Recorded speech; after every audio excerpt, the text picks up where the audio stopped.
나도 그냥 자기들 같은 멤버 중에 하나야. 다만 내가 먼저 태어나가지고 내가 조금 더 말해줄 게 있어서 먼저 말하는 거지. 뭐 자기들이나 나하고 똑같이 뭐.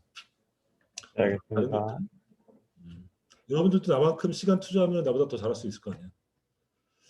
어쨌든 지금 기록이 되고 있고 오늘 얘기할 거는 이거야. 오늘 얘기할 거는 정의, 저스티스에 대해서 얘기하는 거야. 그러면 이제 먼저 질문해 보자. 우리 지금 사회정책인데 특히나 사회정책 중에서 사회복지정책, 소셜 팔라시 혹은 소셜 웰퍼 팔라시 하는데 왜 정의에 대해서 배우지? 정아 씨, 현아 씨. 네. 왜 우리가 정의란 무엇인가에 대해 생각해 보는 거지?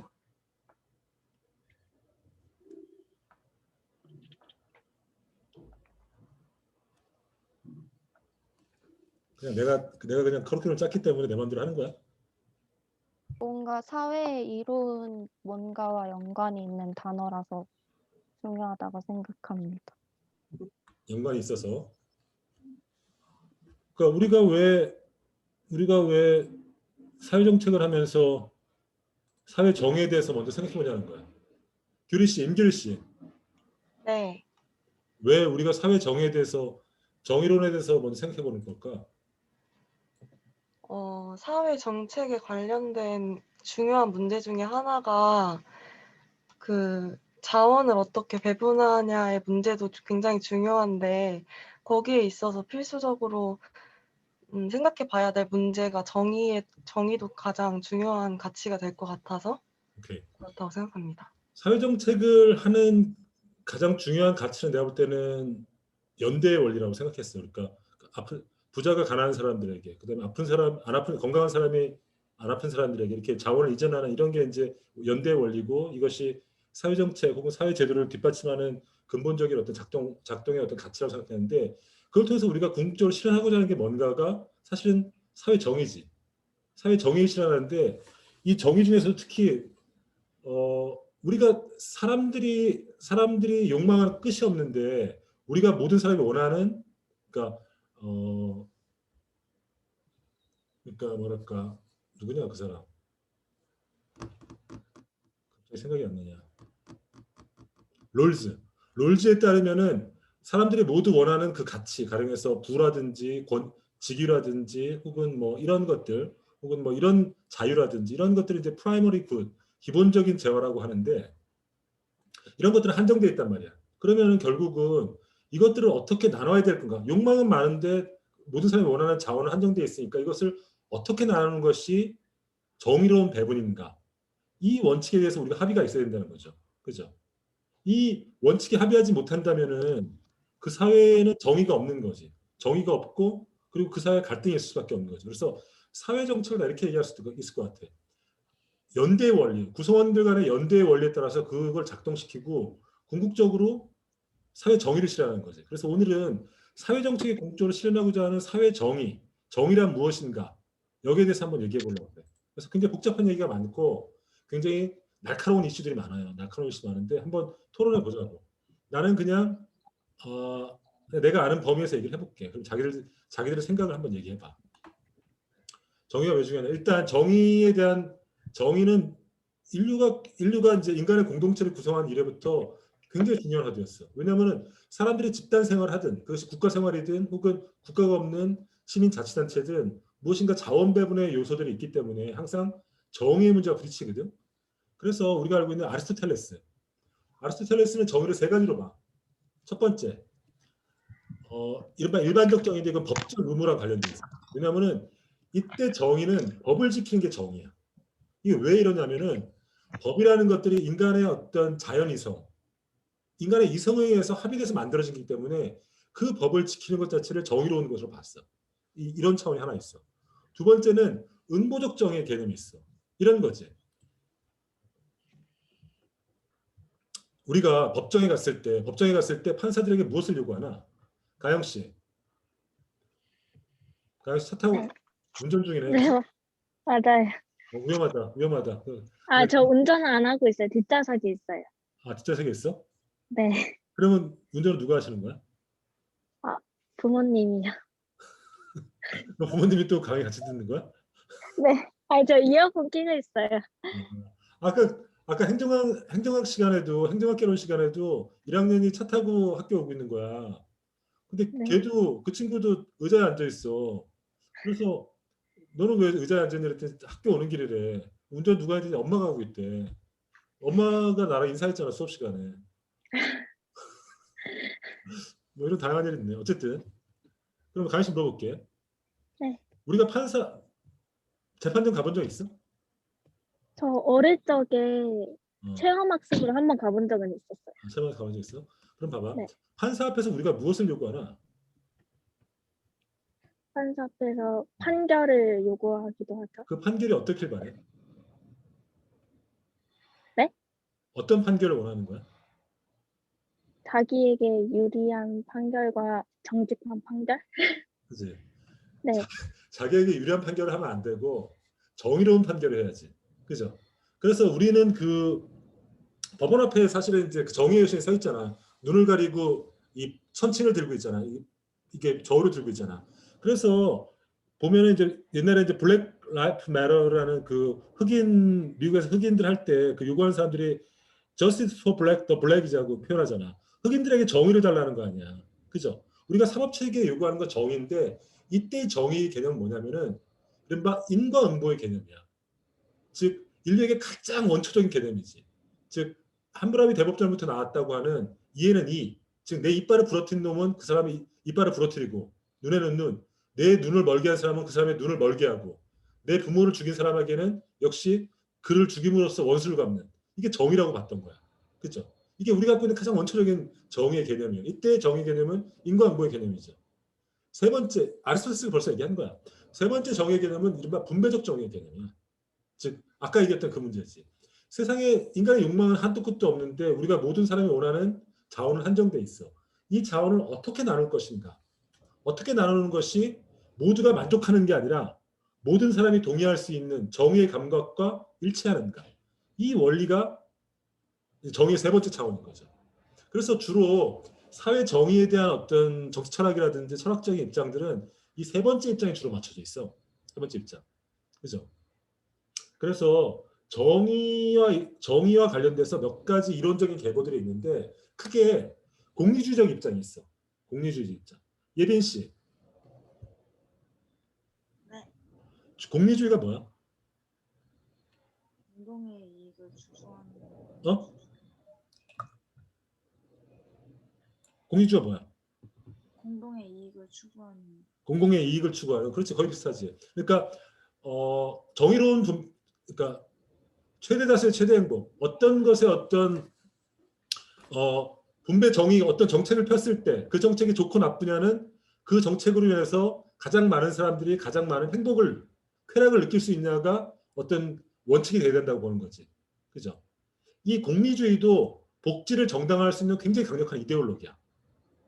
그죠? 그리고 실제로 공리주의의 가장 대표적인 공리주의의 핵심적인 아이디어 뭐냐면은 인간의 쾌락과 괴로움 이런 것들을 단위로 쪼갤 수 있다고 봐. 쪼갤 수 있고 그것을 계산할 수 있다고 봐. 그러니까 최대다수의 최대 행복이 나오는 거지. 그렇잖아요. 그걸 계산할 수 있으니까. 그래서 공리주의의 근거에서 이른바 경제학이 발전해요. 공공경제학이 발전해요. 우리가 보통 말하는 후생경제학이라고 하는.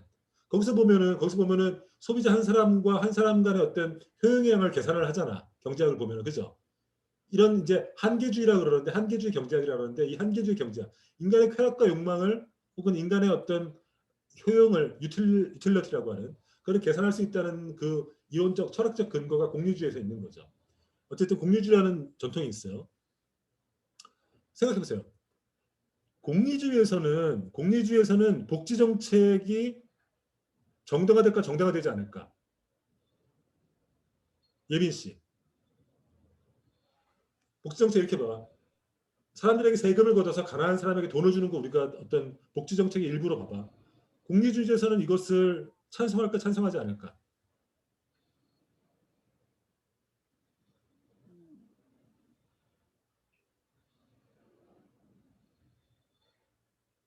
찬성하지 않는다고 생각합니다. 찬성하지 않을 것 같아? 왜? 어, 그,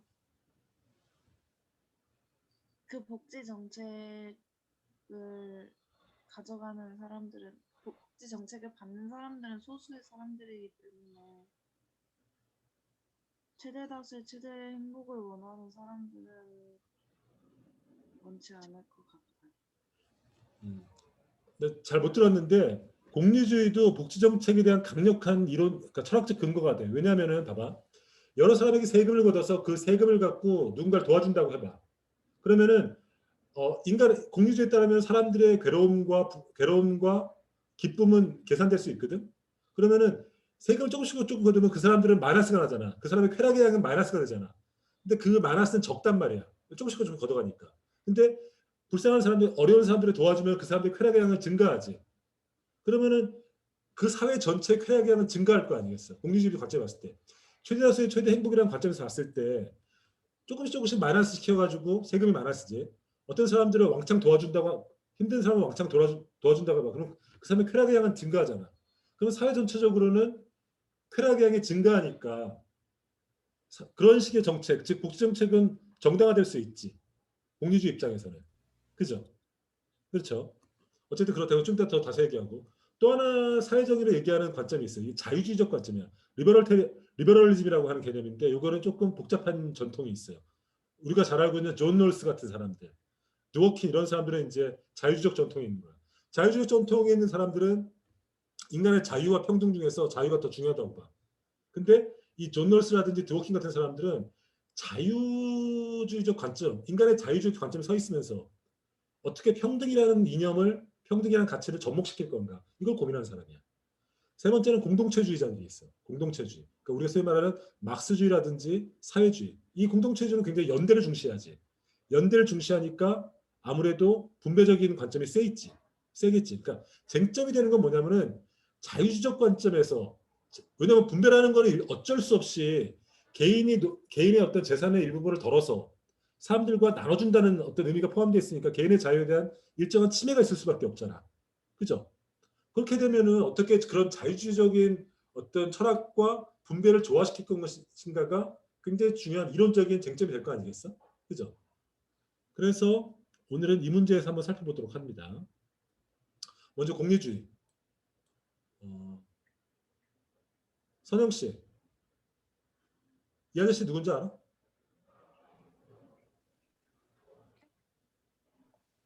잘 모르겠습니다. 박선영 씨. 아, 김선영 씨도 물어봤어요. 내가. 박선영 씨.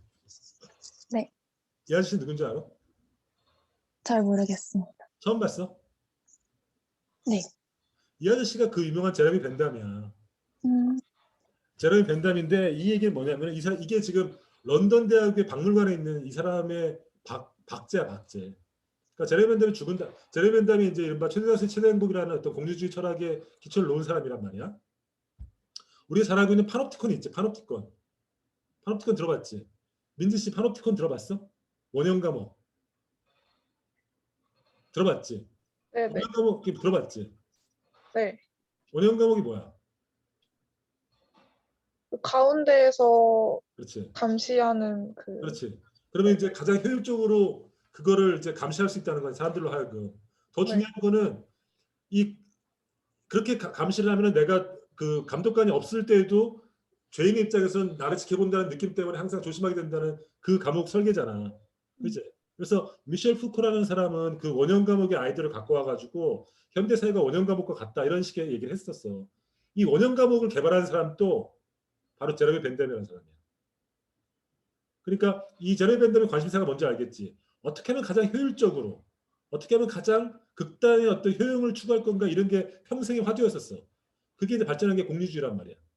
제레미 벤담이 죽을 때도 최대 다수의 최대 행복을 위해서 자기 몸을 기꺼이 사회에 헌신했어. 왜냐하면 내가 죽으면은 내 몸을 병원에 맡겨서 의학 실험에 쓰도록 했어.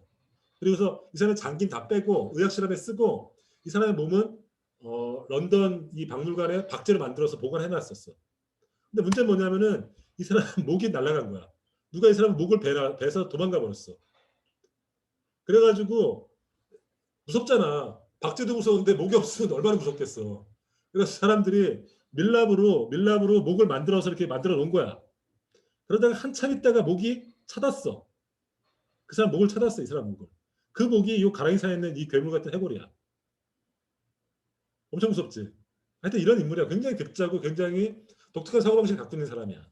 근데 이 사람의 아이디어는 이제 최대다수의 최대 행복이라는 거지. 그리고 이 생각의 진보성은 뭐냐면은 모든 사람 한 사람 그러니까 귀족이든 평민이든 모든 그 사람들의 효용의 가치는 모두 한 사람은 하나야. 일이야. 일. 그러니까 굉장히 평등주의적이고 굉장히 민주적인 생각이지. 그죠? 그리고 아까 얘기했듯이 최대 다수의 최대 행복이라는 측면에서 복지 정책은 굉장히 좋은 정책이고 정당화될 수 있지. 그죠? 조금씩 마이너스 시켜서 효용을 마이너스 시켜서 불쌍하고 어려운 사람들에게 도움을 준다면 복지 정책을 통해서 도움을 준다면은 사회 전체적으로는 효용의 양이 커지니까 그거는 좋은 정책이 되는 거지. 그러니까 공리주의 입장에서 봤을 때 최대 다수의 최대 행복이라는 그 입장에 갔을 때 분배 적정 수준의 분배는 그 사회 전체의 효용의 양을 늘리기 때문에 즉 쾌락의 양을 늘리기 때문에 분배는 좋은 정책이 될 수 있어. 그죠? 단 마이너스가 더 많아질 때 즉 그러니까 분배를 위해서 너무 많은 세금을 뜯어가면 오히려 마이너스가 커질 수 있잖아. 고통이 커질 수 있잖아. 그때는 사회 전체의 쾌락을 높이지 못하니까 그때는 적정하지 못하지. 하지만은 효용이 더 큰 한 마이너스보다 사회 전체가 겪게 되는 마이너스보다 얻게 되는 효용이 더 큰 한 그것은 좋은 정책으로 말할 수 있는 거야. 그러니까 복지 정책을 할 수 있는 굉장히 강력한 이데올로기지. 공유주의자라면 그죠? 그잖아. 그래서 후생 경제가 발전하는 거야. 후생 경제학도 어떤 경제적 활동 혹은 정책을 통해서 그 사회 전체의 후생이 늘어나지 안 늘어나는지 웰페어가 늘어나지 안 늘어나는지를 중심적으로 보잖아. 그러니까 공리주의는 복지 정책을 정당화하는 굉장히 좋은 이데올로기예요. 문제점이 있어. 근데 공리주의가 정의 이론이 되기에는 문제점이 있어. 뭘까? 도현 씨. 예. 김도현 씨. 아, 김도현 씨. 맞아. 네. 네. 공리주의가 네. 그러니까 분배의 원리로서는 괜찮아. 내가 볼 때는. 그지? 최대 다수의 최대 행복, 즉 사회 전체의 비용보다 사회 전체의 효용이 커진다면 그것은 정의로운 배분이라고 얘기할 수 있잖아. 네. 어떤 문제가 있을까? 음,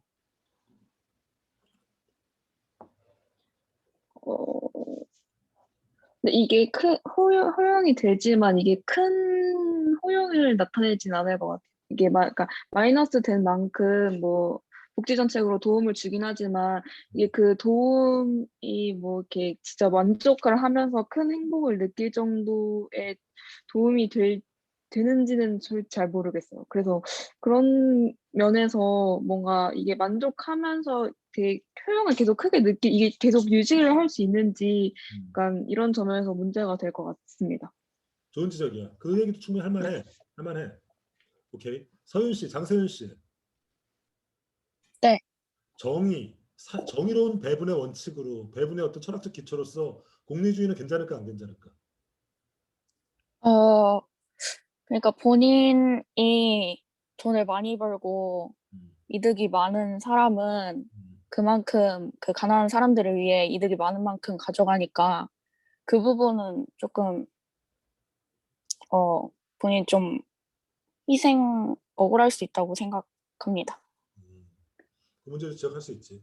나는 이 점을 지적하고 싶어. 어떤 지점이냐면은 공리주의가 도덕적으로 즉 도덕적으로 굉장히 애매모호한 부분이 있어. 그러니까 사회 정의라는 거는 그러니까 이 여기서 공리주의에서는 결국은 한 사람의 유틸리티, 한 사람의 효용이거든. 사회 전체의 효용, 이른바 쾌락주의적 관점에 있기 때문에 어떤 문제가 있냐면은 이른바 도덕적인 의무, 도덕적인 원칙이 망가질 가능성이 있어. 가능에 들어서 이런 얘기야. 내가 자주 들은 얘기인데 나랑 옆집 아줌마랑 사랑에 빠졌어. 나랑 얘기하니까 좀 이상하다. 옆집 아저씨랑 그 옆집 아줌마가 사랑에 빠졌어. 외도를 하는 거 서로. 그러면은 어때? 사회 전체적으로는 그 사회의 쾌락이 높아지지. 왜냐면은 새로운 늦바람이 나가지고 그 옆집 아저씨랑 그 옆집 아줌마는 서로 사랑하게 됐으니까 늙음맞게 또 새로운 사랑을 만났으니까 쾌락의 양이 증가할 거 아니야. 그럼 우리 사회에 걸리지 않는다는 만약에 걸린다면은 그 아저씨의 부인과 아줌마의 남편의 고통의 양이 늘어나니까 정말 이제 형량을 해봐야겠지만은 걸리지 않는 한에 있어서는 사회 전체 쾌락은 높아지잖아. 그지? 그러면은 어떤 문제가 생겨? 그 아줌마랑 그 아저씨가 각자의 파트너에게 걸리지 않는 한 우리 사회 전체 쾌락은 양이 높아지니까 두 사람의 행위는 정당하다는 얘기가 될 수 있지. 그잖아. 공유주의의 논리를 끝까지 읽으라면 그렇게 되잖아. 둘의 행동은 정당화되는 거야. 왜냐하면은 아무에게도 피해 주지 않는 이상 여기서는 피해를 안 준다는 거는 자신의 파트너에게 걸리지 않는 거지. 걸리지 않고 몰래 사랑을 해서 서로 사랑을 키워나가서 외도를 열심히 했다면은 사랑을 안 했을 두 사람이 사랑을 안 했을 보다 사랑했을 때 쾌락의 양이 더 높아지잖아 사회가. 그러면 그들의 행위는 정당화될 수 있잖아. 그치? 한솔 네, 어떻게 봐? 공리주의적 관점은 사실 쾌락이나 뭐 그런 것들을 효율만을 기준으로 하기 때문에 도덕적인 의무를 저버려도 이거는 사회 전체적인 쾌락이 증가했기 때문에 괜찮아라고 볼 수 있다고 생각해서 방금 들어주신 예시도 거기에 적용을 한다면 맞다고 생각합니다.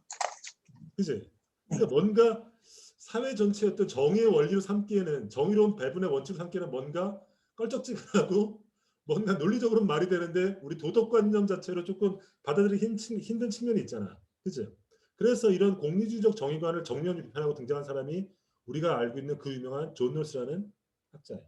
존 롤스라는 사람은 하버드 대학교 철학과 박사야. 철학과 교수인데 이 사람이 1970년도에 이제 우리가 알고 있는 정의론이라는 걸 써. 이 사람의 이론적 의의는 뭐냐면은 자유주의적 전통에서 평등주의적 가치를 어떻게 결합시킬 건가 이런 게 문제의식이에요. 왜냐하면 자유라는 것들은 기본적으로 개인 아무에게도 방해받지 않고 방해받지 않는 건데 우리가 분배를 하게 되면 결국은 개인의 재산에 일정한 어떤 제약이나 혹은 강제적인 배분이 일어날 수밖에 없잖아. 그지? 평등의 원칙을 추구하다 보면 개인의 자유가 충돌하는 순간이 있단 말이야. 이 자유의 가치와 평등의 가치를 어떻게 조화시킬 것인가. 이게 이제 존 롤스의 아이디어인데 이런 거죠. 첫 번째는 이제 이 사람은 이제 공리주의적 배분관, 아까 얘기했듯이 공리주의적인 어떤 분배관 이런 걸 비판해. 아까 얘기했듯이 공리주의적인 정의관이 혹은 공리주의적인 분배론이 갖고 있는 어떤 도덕주의적인 어떤 취약점 이런 걸 비판하죠. 두 번째는 능력주의를 비판해.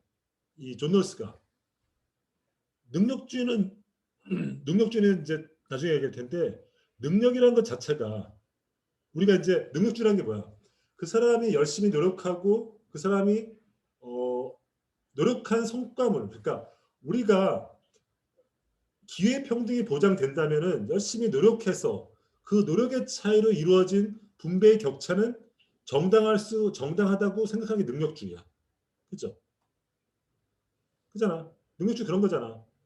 자신의 성과가 부모로부터 물려받거나 혹은 어떤 운에서 얻은 게 아니라 내 노력의 결과로 얻은 분배의 차이가 벌어진다고 한다면은 이 분배의 차이는 정의롭다라고 하는 게 능력주의야. 근데 왜 비판했을까? 민지 씨. 네. 노력의 결과로 생기는 분배의 차이는 정의로운 결과잖아. 근데 왜 존 롤스는 이걸 비판할까?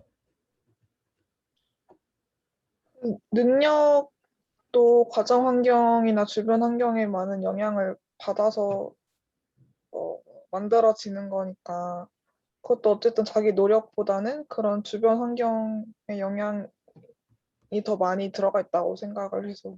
그렇죠. 정확하죠. 그때도 잠깐 얘기했지만 능력이라는 것 자체 내가 노력했으니까 내가 더 많이 갖는 거는 정의롭지 않냐. 이거 정의로운 분배다. 얘기할 수 있지만은 까놓고 보면은 능력이라는 것도 그 사회의 조건 그리고 부모에게 유전적 요소 이런 게 있기 때문에 정의로운 분배일 수 없다는 거야. 존 롤스에게. 그래서 이걸 이제 럭이라고 표현하는 건데 이 정의에 관한 철학, 정의에 관한 철학에서 운은 도덕적으로 굉장히 자의적인 요소야. 도덕적으로 자의적이라는 것은 뭐냐면은 운에 의해서 생겨난 분배는 정의롭지 않다는 거야. 근데 능력이라는 것 자체가 운에 대한 요소가 되게 많잖아. 우리 사회가 무엇을 능력으로 평가하는가. 지금 우리 대학에서 이렇게 얘기할 수 있어. 야, 우리 모두 24시간 주어졌고 나는 잘 시간 안 자고 나는 지금 공기업 취업했어. 너도 24시간 주어진 거잖아. 근데 너는 왜 노력 안 했어? 너는 안 했고 그래서 너는 그냥 공기업 못 갔어. 그럼 이 분배는 정의로운 거야. 이렇게 능력주의자 얘기할 수 있지만은 이렇게도 물어볼 수 있는 거야. 밤에 잠 안 자고 기억력 좋게 만든 것을 높이 평가하는 사회에 태어난 것도 너의 운이 아니냐. 그러면 내가 이게 뭐랬어. 정의론의 관점에서 운이라는 거는 굉장히 도덕적으로 자의적인 요소거든. 그렇게 생긴 분배는 정의롭지 못하는 거야. 존 롤스도 그런 관점에서 능력주를 비판해요. 그러면 존 롤스가 내놓는 대안은 뭐냐? 이거죠. 여러분 잘 알고 있듯이 사회가 갖고 있는 기본적인 재화, 우리가 얘기했거든 자원을 존 롤스는 기본적으로 뭘 보냐면은 프라이머리 굿이라고 봐. 모든 사람이 원하지만은 분포가 한정되어 있는 거. 이거는 이제 프라이머시 굿이라고 하는데 보통은 권리, 자유, 기회, 권한, 소득, 부 이런 모든 사람이 원하는 그런 게 기초적인 재화가 있어. 근데 이런 것들 사람들이 나누려고 하는데 이거는 한정되어 있으니까 결국은 분배의 문제에 부딪히게 돼 있어. 이걸 어떻게 배분할 것인가. 그때 결국은 힘센 놈이 그냥 힘센 놈이 다 갖는 걸로 하자. 이른바 능력주의지. 힘도 능력으로 한다면. 하지만 내가 힘을 갖고 태어난 것은 유전적인 요소고 또 그 힘을 더 높이 평가하는 사회에 태어난 것도 나 유전적 기회의 요소 아니 운명의 요소니까 이거는 정의로운 요소가 아니야. 왜냐하면 그 럭 자체가 자의적인 거니까. 그렇죠? 뭔가 정의로운 배분의 원칙을 찾아내야 되는데 그때 존 롤스가 끄집어내는 아이디어가 바로 우리가 그 유명한 무지의 장막이라는 거죠. 그죠? 너무너무 많이 들었을 거야. 그죠? 윤경 씨. 네. 존 롤스의 무지의 장막은 무슨 얘기야? 잘 모르겠습니다. 모를 수 있나 이거 4학년 때? 다 자주 듣지 않았나 이런 얘기? 오케이. 고광혁 씨. 광혁 씨. 네, 존 롤스가 얘기하는 무지의 장막 아이디어가 뭐야? 저 잘 모르겠습니다. 몰라? 네. 그래? 동현 씨. 저요? 아니 도현 씨 말고 동현 씨 남동현 씨. 저요? 오케이 유. 무지의 장막이 뭐야? 아, 네. 어.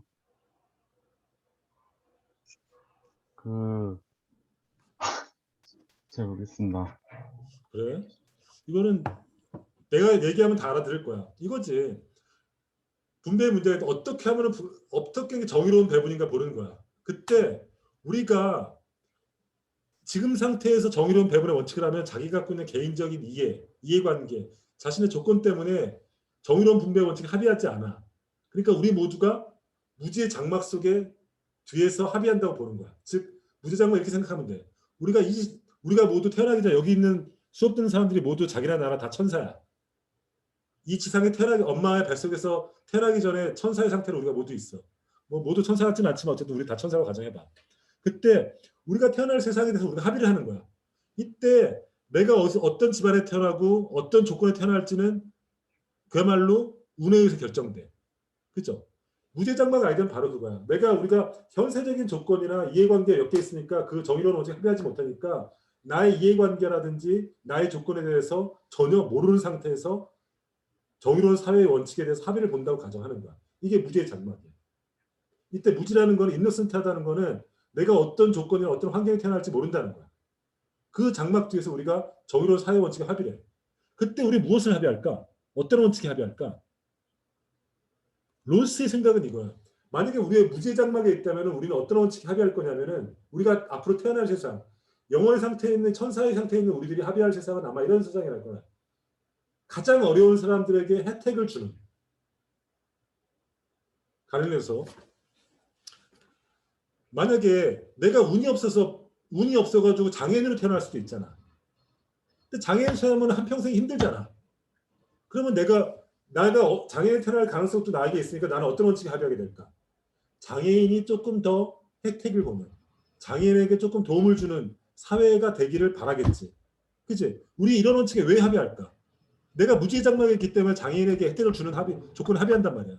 그죠? 우리가 현세적인 조건에 살면은 장애인에게 혜택을 주는 것을 합의 안 하는 사람들도 있어. 아니 나도 살기 힘든데 왜 장애인한테만 이렇게 복지를 많이 줘 이렇게 따지는 사람들이 있단 말이야. 그치? 그러니까 무지의 장막에서 우리가 장애인 조건에서 합의한단 말이야. 또 뭐에 합의할까? 부자로 태어난다면은 부자에게는 조금 더 세금을 많이 물리는 조건에서 합의할 수 있겠지. 그잖아. 왜냐하면 부자로 태어났으니까 그 사람들에게는 조금 더 누진세를 적용해서 세금을 많이 물리면 좋겠다는 조건에 합의할 거야. 왜냐? 내가 가난한 집에 태어날 수도 있으니까. 부자와 나와 똑같이 세금 낸다면 억울하잖아. 정의롭지 않다고 생각할 거 아니야. 그치? 이런 식으로 우리가 무지의 장막에서 앞으로 있을 세상의 조건에서 합의한다면 그건 정의로운 원칙이 될 수 있다고 보는 게 무지의 장막의 아이디어야. 그때 대원칙은 뭐냐면은 바로 최소 수혜자에게 최대의 이익을 주는 원칙에 합의하게 된다는 거야. 아까 공리주의 원칙은 뭐였어? 최대 다수의 최대 행복이었지. 그치? 정의로운 분배 원칙은 많은 사람이 최대 행복을 느끼면 그건 좋은 정의의 분배 원칙이라고 우리가 합의 봤는데 공리주의 그런 한점이 있잖아. 그러니까 존 롤스는 정의로운 분배 원칙은 최소 수혜자, 즉 가장 혜택을 적게 갖고 태어난 사람들에게 최대 이익을 줄 수 있는 사회 분배 원칙이라면은 그건 정의롭다고 우리가 합의할 수 있다고 보는 거야. 그게 존 롤스의 아이디어야. 그래서 정의의 두 가지 원칙이 있지. 첫 번째는 자유의 원칙, 평등의 원칙. 두 번째는 차등의 원칙이지. 평등의 원칙은 평등한 자유의 원칙이라고 하는데 모든 사람은 자유를 평등하게 갖고 태어났다는 게 제일 원칙. 무죄의 원칙에서 우리가 합의해야 되게 정의의 원칙이라는 게. 두 번째는 가장 어려운 사람에게 좀 더 이익을 준다는 원칙이 정의로운 원칙이라는 거야. 존 롤스의 정의의 두 원칙인 거죠. 하나는 자유로운 평등의 원칙 혹은 평등한 자유의 원칙. 두 번째는 차등 배분의 원칙이야. 이때 차등하게 준다는 거는 어려운 사람에게 더 혜택을 준다는 거죠. 이런 원칙이면 굉장히 정의롭잖아. 그렇죠? 그러니까 존 롤스의 아이디어는 뭐냐면은 결국은 운에 의한 요소는 정의롭지 않다고 보는 거야. 도덕적으로 자의적으로 보기 때문에 그 운에 의한 요소는 운에 의한 배분의 원칙은 정의롭지 않으니까 그것을 우리가 일정하게 시정할 수 있다고 보는 거야. 정의로운 원칙은 그 운의 요소를 견제하는 것, 차단하는 것이 정의로운 요소로 보는 거야. 이 사람의 생각을 더 발전시킨 게 바로 드워킨이라는 사람의 생각이야. 이 사람도 평등주의적 자유주의자야. 이 사람은 정의의 원칙 이렇게 봤어. 사람들을 평등한 사람으로 대우하는 것. Treating people as equal. 모든 사람을 평등한 배려, 공등한 배려를 보는 것들을 정의의 원칙으로 봤어. 이때 중요한 건 뭐냐면은 이 사람도 역시 존 롤스처럼 운에 의한 배분 있잖아. 럭에 의한 배분은 도덕적으로 자의적이기 때문에 정의롭지 않은 배분이야. 그래서 어떤 체제가 좋은 체제냐면은 선택에 민감해야 돼. 정의로운 체제는 선택에 민감해야 돼. 하지만은 운엔 둔감해야 돼. 이게 좀 헷갈리지? 존 롤스에게 정의로운 사회는 뭐냐면은 최소 수혜자에게 최대 이익을 주는 거야. 근데 드워킨에게 정의로운 배분의 원칙은 뭐냐면은 선택에 민감해야 돼. 즉, 이 사람은 자유주의자이기 때문에 내가 했던 선택에 가령해서 내가 100만 원이 주어졌는데 내 선택에 의해서 어떤 사람은 그걸 탕진했을 수 있고 어떤 사람들은 그걸 투자를 해서 200으로 벌을 수 있잖아. 그래서 나중에 봤더니 어떤 사람은 50만 원이 됐고 어떤 사람은 200만 원이 됐어. 이거는 정의롭지 못한 분배라고 얘기할 수 없지. 왜냐? 내 선택의 결과였으니까. 그죠? 그잖아. 이 선택의 결과마저도 똑같이 만드는 건 그건 오히려 정의롭지 못한 거야. 그러니까 정의로운 체제는 첫 번째는 자신의 선택에 민감해야 돼. 두 번째, 운에는 둔감해야 돼. 이거는 존 롤스랑 같은 맥락이야. 근데 이 드워킨이라는 사람은 운을 두 종류로 나눠. 하나는 선택적 운과 하나는 피할 수 없는 운이야. 피할 수 없는 운은 이런 거야. 피할 수 없는 운은 뭐냐면은 가령 내가 길을 가다가 교통사고가 나는 거, 들판을 가다가 벼락을 맞는 거, 이런 거 피할 수 없잖아. 이런 피할 수 없는 운으로 분배가 그 사람이 장애인이 되거나 그 사람이 반신불구가 된다면은 그런 분배는 정의롭지 못하잖아.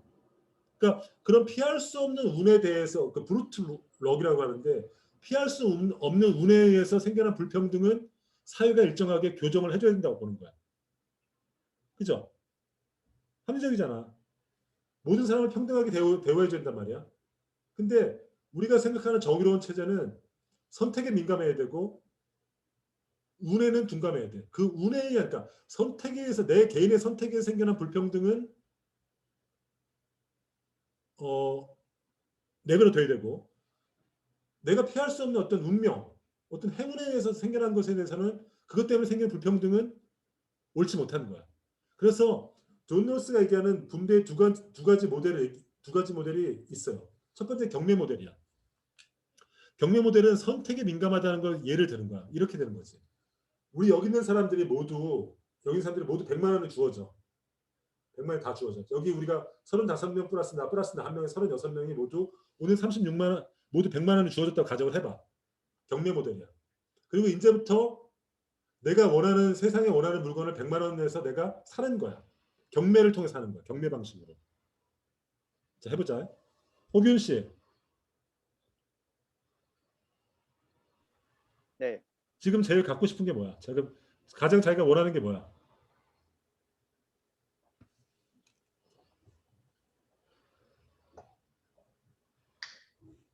필요한 거. 제일 필요한 게 뭐야? 필요한 거는 모르겠고 갖고 싶은 건 뭐 갖고 싶은 거. 게임기? 게임기? 네. 게임기 얼마인데? 뭐 한 50 하지 않을까요? 50이라 합시다. 네. 세상에 게임기가 하나가 있어. 여기 다 똑같이 경매에 참가하는 사람들이야. 지금 경매 모델에서 얘기하는 거야. 지금 호균 씨가 게임기를 50만 원에 살라고 지금 호가를 불렀어. 자기 여기서 이 중에서 게임기 사고 싶은 사람 있어? 자기 100만 원 갖고? 원홍 씨 어때? 근데 제가 게임을 안 좋아해서 저는 안 해도 상관없습니다. 참가하지 않아? 광혁 씨는 어때? 네. 네, 저도 게임긴 별로 안 좋아해서 상관없습니다. 그래, 그럼 호균 씨 너 가져라. 그럼 호균 씨 게임기 50만 원 낙찰돼서 지금 호균 씨의 자산은 50만 원이 된 거야. 게임기 하나랑. 두 번째 경매 상품은 이거야. 두 번째 경매 상품은 경매 잘 참가해. 나랑 점심 먹는 거야. 지금 모두 100만 원을 갖고 있어. 다들 호가를 불러봐. 정민 씨는 얼마 부르겠어? 아, 저는 그럼 100만 원을 가지고 있어요. 다 갖고 있어. 100만 원. 그러면 뭐 시작가니까 5만 원 정도. 오케이. 현아 씨 얼마 할래? 저는 15만 원 할게요. 현아 씨, 오케이. 원웅 씨 얼마 할래? 저는 65만 원 정도 하겠습니다. 아, 원웅 씨가 사회생활 잘하네. 어차피 게임인데 뭐 많이 부르는 게 좋지. 감사합니다. 그래서 원웅 씨한테 낙찰됐어. 원웅 씨는 이제 다음 화요일 날 나랑 점심 먹으면 돼. 어쨌든 60만 원 낙찰됐어. 그러면은 우리가 원초적인 자산으로 모두 100만 원을 갖고 있는데 자신의 선택에 의해서 일주일 있다 봤더니 원웅 씨는 지금 35만 원이 남아 있어.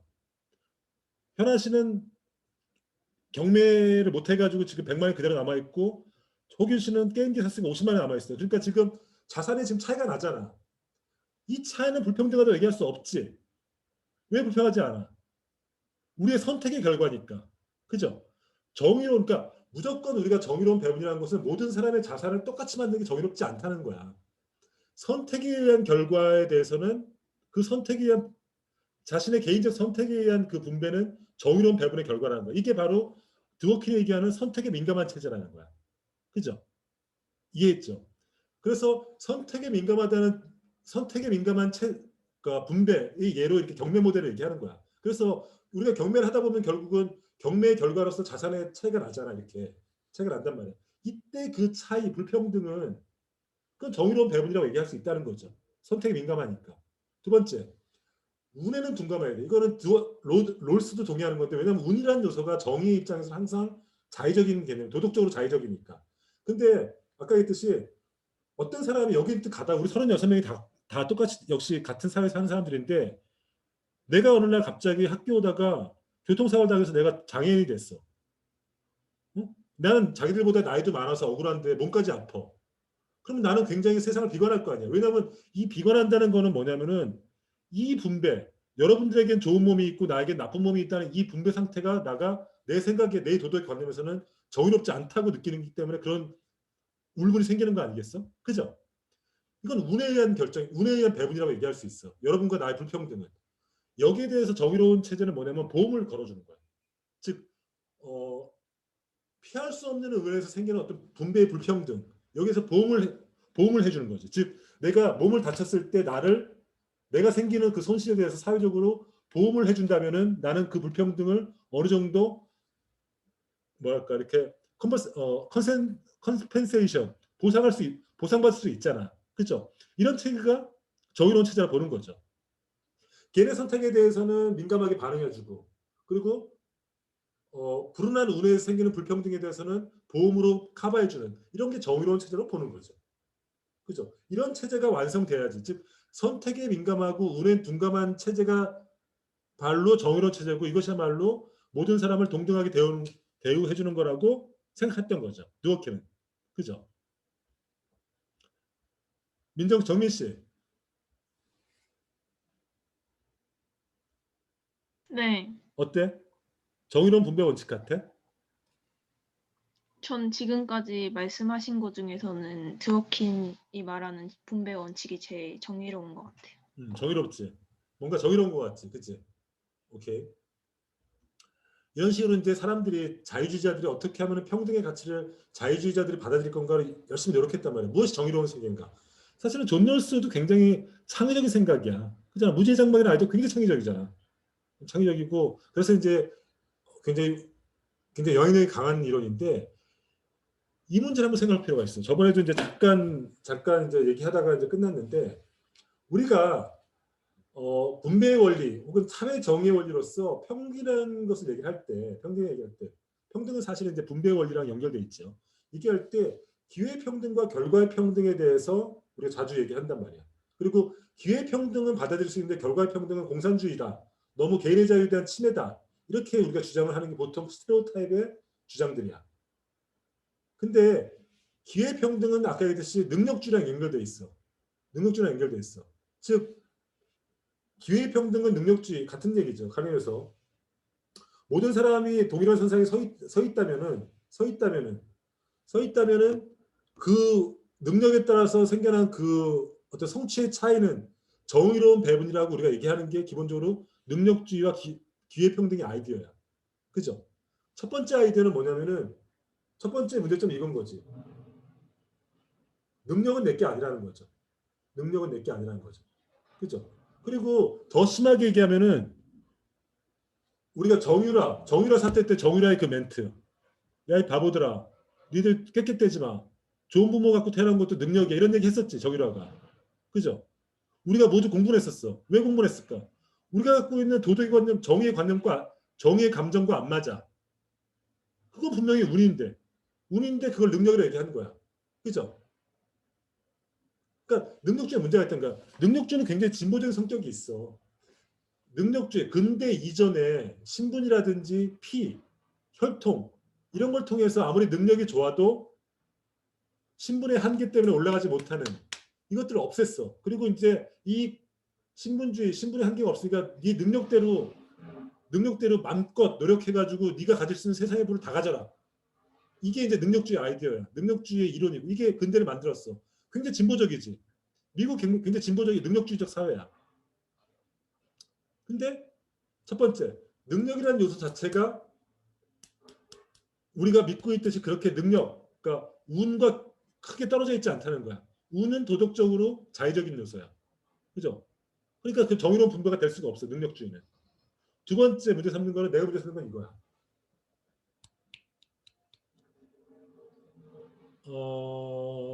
능력주의는 우리에게 교만함을 준다는 거야. 그때 얘기했지만 승자에게는 교만을, 패자에게는 열등감을. 그죠? 왜냐면은 능력주의 아이디어는 뭐냐면은 모든 사람이 기회가 평등하고 당신의 지금 갖고 있는 격차는 나와 격차는 노력의 격차니까 이건 정당한 배분이라 보는 거야. 그죠? 그러면 승자의 입장은 뭐가 될까? 나의 성취물은 사실은 나의 능력의 결과인데, 그리고 이 능력이라는 건 사실은 사회적 운의 결과이기도 한데 온전히 나의 것으로 생각하는 오만을 만들어내죠.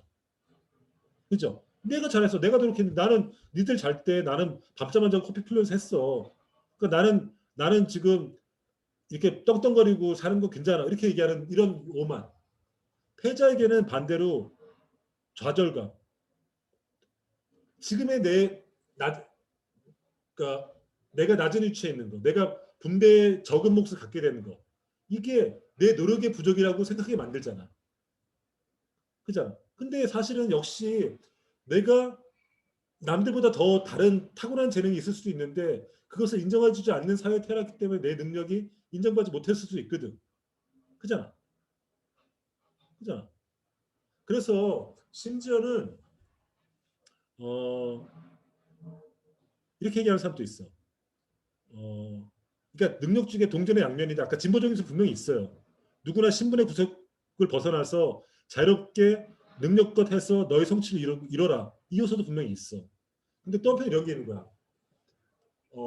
저번에 얘기했던 이 사람 누구냐 이 아저씨.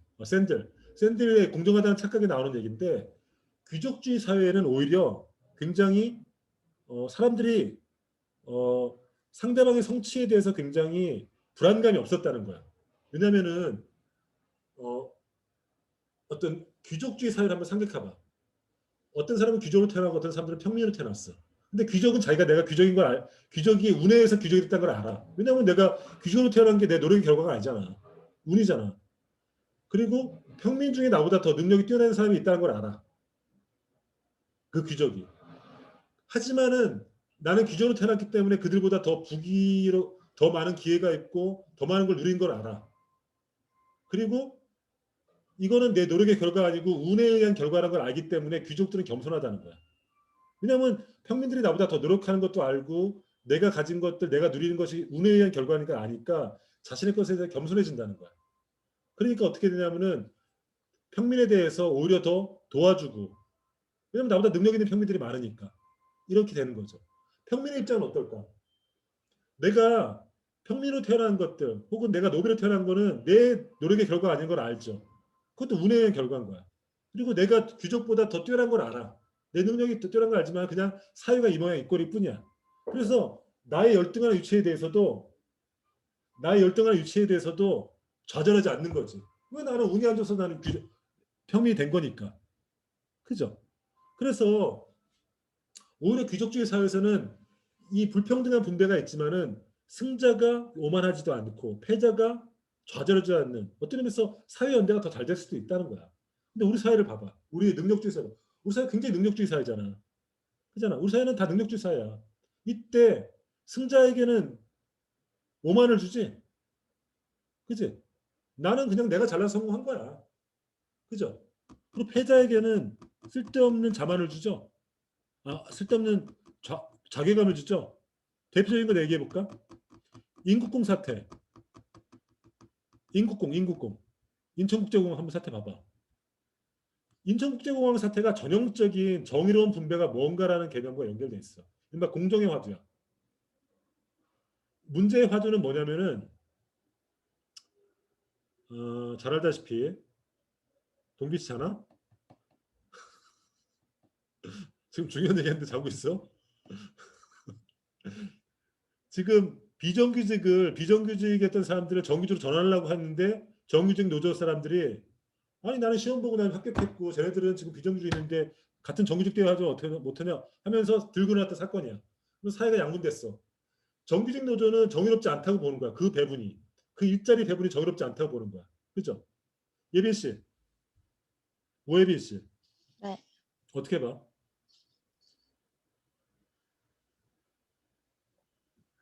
맞다고 생각합니다. 뭐가 맞아? 방금 말씀하신 공정하지 않다고 하는 게 비정규직을 정규직으로 전환시키는 공정하지 않다?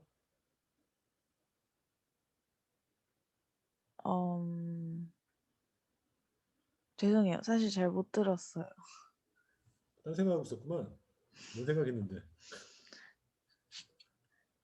인국공 사건 생각하고 있다가 말을 놓쳐가지고. 내가 말이 빠른가? 아니요. 제가 딴 생각 빠져서 그래요. 그러니까 딴 생각 해도 좋고 졸아도 좋아. 다 녹화하고 있으니까 자기들 다 걸린 거다 나 유튜브로 나 공개로 해놓거든. 다 이게 떠들어 다닐 거야. 봐봐. 비정규직을 자기는 정규직에 시험 봐서 정규직 된 사람들이야. 비정규직은 어떤 이유로 비정규직 됐다가 이제 이번에 정규직으로 다 바꿔 신분 전환을 하려고 했어. 정규직 노조들이 공정하지 않다는 거야. 정의롭지 않은 거야. 이 분배는 정의롭지 않다. 일자리 분배가 정의롭지 않다고 얘기하는 거야. 선영 씨, 박선영 씨. 박선영 씨. 네. 인국공 인천국제공항의 정규직 노조의 주장이 어떻게 생각해, 자기는? 저도 그 정규직 입장에 공감을 합니다. 왜?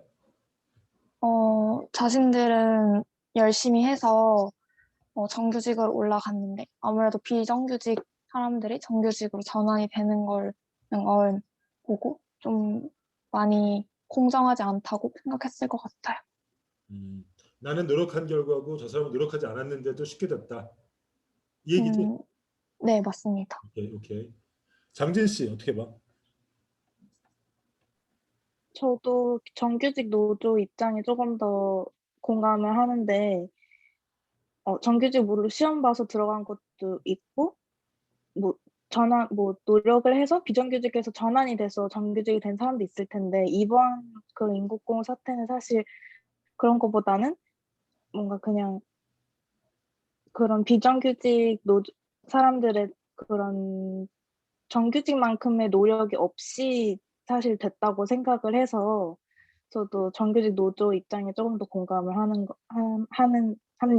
네. 오케이. 한 사람만 더 들어봅시다. 병주 씨, 이병주 씨. 병주 씨. 네. 자기는 어떻게 생각해? 저도 그 인국공의 정규직 노조 입장에 공감을 하는 편입니다. 물론 비정규직 노조가 하면 어떤 차별을 받고 있는지 알고 있다. 사실 비정규직은 어떻게 보면 파트타임이 알바 같은 개념이잖아요. 어떤 계약 기간이 정해져 있는지 확실히 정해져 있고 그걸 통해 가지고 하는 건데 정규직은 아무래도 테스트를 반복해서 진행하고 그렇습니까? 아무래도 그렇기 때문에 그만큼 더 노력이 더 투여했을 거고 그렇기 때문에 아무래도 그렇게 되지 않은 비정규직이 갑자기 정규직 올라가는 거에 반감을 가질 수밖에 없다는 거에 저도 공감하고 있습니다. 같은 일을 하는데도 임금도 낮고 불안하다면 네? 비정규직이나 정규직이 그냥 같은 일을 하는데도 임금도 더 적고 고용도 더 불안하다면은 그건 정의로운 거야?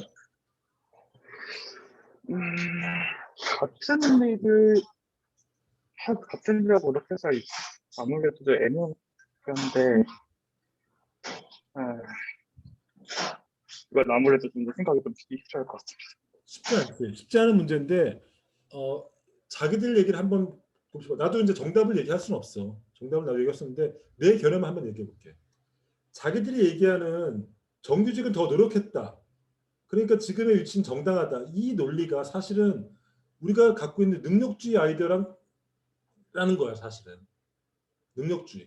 근데 우리가 얘기했잖아.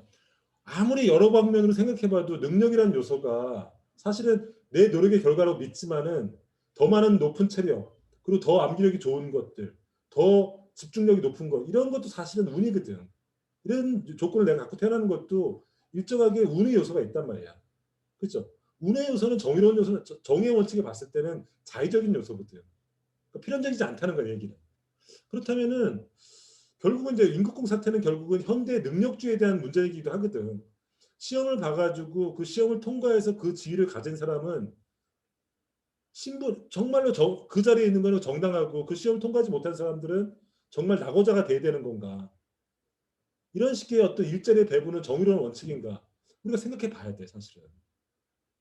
심지어는 이제 여러분은 난 그렇지 않다고 보는데 정규직에 있는 사람들을 보면은 마치 이 세상에 정규직으로 태어난 게 무슨 신분인 것처럼 얘기하는 사람들도 있어요.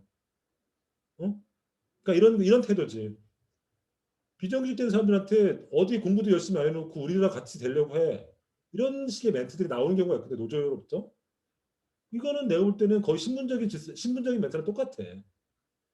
그렇잖아. 이건 그야말로 그 사람들에게 자기가 그 자리에 간 것도 사실은 우리가 뭐 그냥 겸양의 말이 아니라 우리가 지금 우리의 조건에 있는 것도 사실은 다 많은 부분이 운의 요소가 있는 거잖아. 운의 요소가 있는데 그런 것들은 뭐 깡그리 무시하고 모두 나의 성취인 것처럼 하는 것.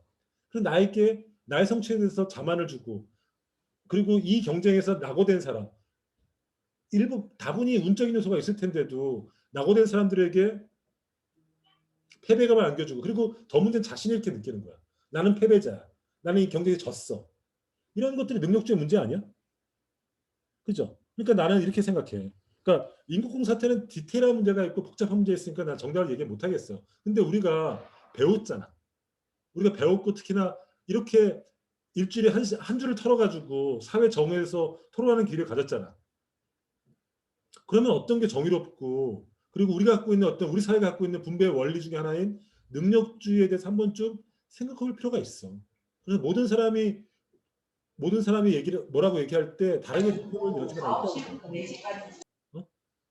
그래서 조금만 요거까지만 얘기하고 잠깐 쉬었다 하자. 이 문제, 그러니까 미국 사회 이거는 이제 공정하다는 착각에 나오는 얘기인데 이 샌드의 얘기 나오는 건데, 그러니까 트럼프랑 연결시키고 있는 거야. 왜 백인 흑인 아니 백인 노동자 비대졸자, 그러니까 백인이면서 노동자이면서 대학을 졸업하지 않은 사람들이 왜 트럼프를 그토록 지지했는가? 이 문제를 샌들이 이 문제를 능력주의로 설명하는 거야. 왜냐면 미국 사회가 전형적인 능력주의 사회잖아. 근데 미국에서는 우리나라처럼 대학 진학률이 높지 않아. 한 30~40%밖에 안 돼. 대학 졸업자와 대학 비대졸업자 사이에 임금격차가 굉장히 커. 근데 미국에서는 대학을 졸업한 사람을 능력의 요소로 보는 거야. 그리고 대학에 안 간 사람들 능력이 없는 사람으로 보는 거야. 근데 이게 점점 심해져. 점점 심해져. 그럼 백인이면서 노동자면서 대학을 안 간 이들 이른바 화이트 블루 칼라들 대학을 졸업한 이 사람들은 점점 사회로 하여금 그리고 세계화가 진행되고 산업 환경이 변하니까 점점 자기의 소득이 전체 사회에서 차지하는 자기의 분배의 몫이 적어져. 실제로 데이터가 그래. 근데 사회는 어떻게 얘기했냐면 우리 사회는 능력주의 사회야. 누가 대학 가지 말래? 대학 갔으면 됐잖아. 이렇게 얘기한단 말이야. 이 울분에 대해서 즉 능력주의가 팽배하는 이 사회에 대해서 울분을 갖고 있던 차에 트럼프가 나타나는 거야. 그리고 백인 엘리트들, 아이비를 나가고 최상위를 누리는 엘리트들이 위선과 그들의 어떤 능력주의, 아까 얘기했잖아. 능력주의는 엘리트들에게는 자만을, 그리고 그 엘리트가 되지 못한 사람들에게는 패배감을 준다고. 저들 엘리트가 이 세상을 지배하면서 너희들을 바보 취급하고 있는 거야. 트럼프가 막 계속 부추기는 거야. 그러니까 트럼프랑 딱 붙어서 이런 폭동사태를 일으키는 거죠. 트럼프가 문제가 아니라 사실은 그 능력주의 문제라는 거예요. 그래서 샌들의 얘기는 미국 사회 팽배한 이런 능력주의가 패자에게 열등감을 갖고 왔고 그들의 열등감이 트럼프라는 포퓰리스트랑 만나서 이런 폭동사태 트럼프 현상이라는 게 벌어졌다는 거야. 그죠? 그러면 우리가 분배라는 능력주의라는 것들, 그러니까 결과적으로 능력주의라는 것도 우리가 가장 진보적인 분배 원칙이라고 합의했지만은 그것도 그다지 좋은 정의 원칙, 분배 원칙은 될 수 없다는 걸 우리가 느낄 수 있는 거죠. 그죠? 그리고 기회평등이라는 것도 사실은 문제가 있다는 거지. 기회평등은 능력주의랑 연결되어 있으니까. 그러니까 우리는 결국적으로 능력주의라든지 기회평등을 넘어서는 새로운 분배 원칙을 우리가 찾아봐야 된다는 거야. 그 중에 하나가 결과의 평등이라는 요소도 우리가 전향적으로 생각해봐야 된다는 거야. 왜냐? 능력에 의해서 생겨난 격차가 정의롭다고 하지만은 이 능력주의도 이런 한계가 있다면은 이 격차도 어떤 의미에서는 지나친 격차일 수 있어. 예를 들어서 CEO와 일반 노동자의 임금 격차가 200배 이상 나는 거는 정의롭지 않은 분배야. 근데 이제 능력주의는 정당화될 수 있지. CEO들은 경영대학도 나오고 해외여행도 갔다 오고 경력도 많으니까 200배 이상의 임금이 있어. 노동자들은 너는 아무것도 안 했잖아. 그냥 너는 노동만 했잖아. 주어진 시간에 일하고 말았잖아. 그러니까 200배 차이 난다. 능력주의 이대로 정당화되지. 하지만은 능력주의 갖고 있는 자의적 요소로 판단해 볼 때 이 격차는 정당하지 못한 거죠. 그죠? 그리고 기회평등이라고 정당화시킬 수 없는 거야. 그러면 결과적으로 우리가 200배를 더 받는 사람의 돈을 뜯어서 결과적인 평등을 추구해야 될 이유가 되는 거죠. 이른바 그게 바로 살찐 고양이법이라는 거야. CEO의 임금을 제한하는 거지. 제한하고 노동자 임금은 기본소득을 보장해 주는 거고. 그러니까 우리가 결과의 평등이라는 것들이 너무 개인의 자유에 대한 침해가 아닐까 이런 생각을 하지만은 그렇지 않다는 거야. 우리가 정의로운 분배를 근본적으로 이른바 라디컬하게 생각하다 보면은 결국은 결과의 평등이라는 원칙에 도달할 수밖에 없어요, 사실은. 그것이 필요한 순간이 있어. 분배의 원칙은 혹은 사회 분배, 사회 정의 혹은 사회 복제 원칙은 결과의 평등이라는 것과 굉장히 연결돼 있어요, 사실. 이 얘기. 질문 있어? 질문 있어? 질문이 있으면은 여기 채팅창에 해. 쉬지 말고. 그러면은 좀 얘기가 길어졌으니까 조금 쉬었다 합시다. 언제까지 쉬냐면은 지금 6분이니까 20분까지 쉽시다. 20분까지. 20분까지 쉬었다 하시죠. 네.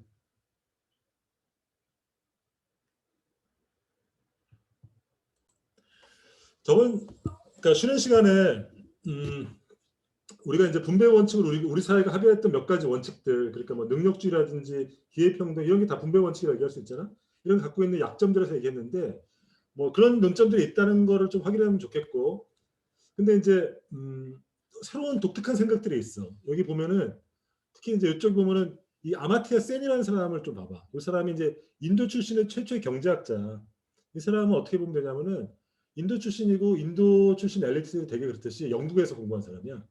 그리고 실제로 이 사람은 굉장히 영국의 부호랑 결혼한 걸로 알려져 있고 뭘로 유명하냐면은 지금 유엔의 인간개발지수라는 거 있지. 인간개발지수 들어봤어? 양선우 씨, 인간개발지수라는 거 들어봤어? 그 HDI 말씀하시는 거. HDI지, 그렇지. 자세히는 잘 모르는데 들어는 봤습니다. 들어는 봤어? 그 HDI라는 것들을 만드는 이론적 기초를 제공한 사람이야. 그게 지금 얘기한 거 연결됐는데 기존의 국가 간의 어떤 경제적 격차를 설명할 때 주로 GDP라는 걸 쓰잖아. 근데 GDP라는 네. 걸 쓰는 게 GDP라는 개념이 뭐야? 그 나라가 한 해 동안 생산한 모든 상품과 서비스의 총 가치를 돈으로 환산하는 거잖아. 그게 GDP라는 네. 개념이잖아. 근데 GDP라는 것과 그 사회에 사는 사람들의 웰빙, 그 삶의 질하고는 관계가 있을 수도 없지만 없을 수도 있잖아. 그치? 그래서 이런 GDP를 통해서 국가가 비교하는 것 한계를 극복하기 위해서 그 사회에 사는 사람들이 얼마나 인간으로서 누려야 될 어떤 자유와 어떤 삶의 조건들을 얼마나 완벽하게 누리고 있는가, 이것들을 지표화 만들어낸 게 있어. 그게 인간 개발 지수야.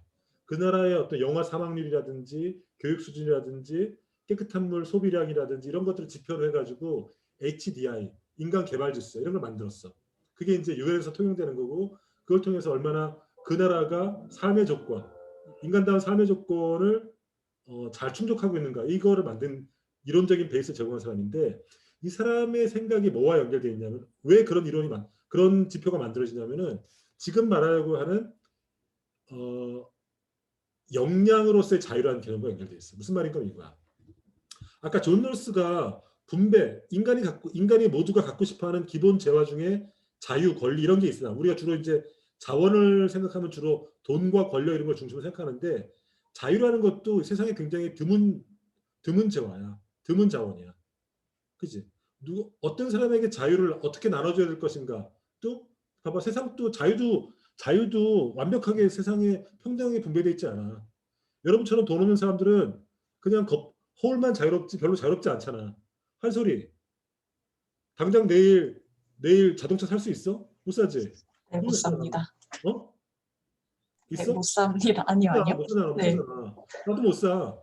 재벌들은 살 수 있어. 이건 뭐냐면 자유라는 것도 충분하게 평등하게 배분되어 있지 않다는 거야. 재벌이 우리보다 인간적으로 더 나은 건 아니잖아. 그잖아. 근데 이런 식으로 이제 기존의 분배라는 거를 어떤 재화의 배분 이런 것들 생각했는데, 이 사람은 그런 게 아니라 실제 분배돼야 될 건 뭐냐면은